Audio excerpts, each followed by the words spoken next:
Christian virtue. The word is focus. Concentrating on what is important without being distracted.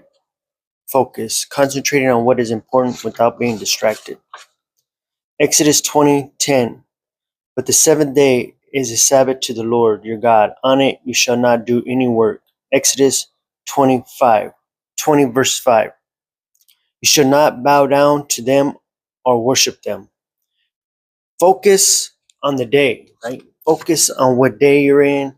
Focus on what you're doing within the day, right? Concentrating on what is important without being distracted. What did God say? How do I live my life within this day? I'm not worried about what's happening tomorrow. I'm not worried about what happened yesterday. I'm worried about today. How do I present myself a living sacrifice, holy and acceptable to God? This is my reasonable service.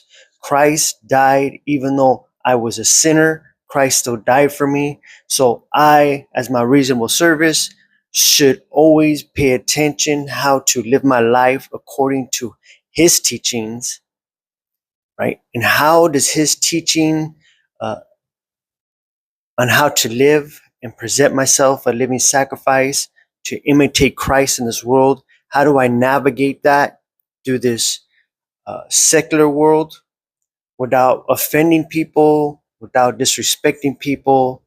How do I love my neighbor and follow the new commandment at the same time? The new commandment is that we love each other, people within the church, within the covenant. How do we love each other as Christ loved us? So we must love each other, and then the world will know that we are his disciples, and love my neighbor as myself, right?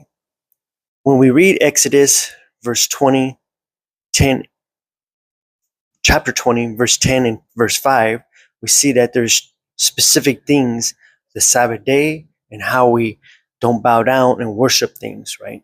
And so basically it says within the physical discipline is pay attention how you live and what you present, what you do.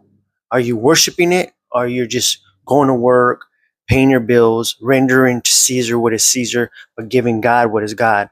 I live in a secular world. I live in this world that denies God, but I still worship God and not the things of this world, right? I pay my bills, I buy a car, and all these things of the world, but I present myself to God as a living sacrifice. Amen.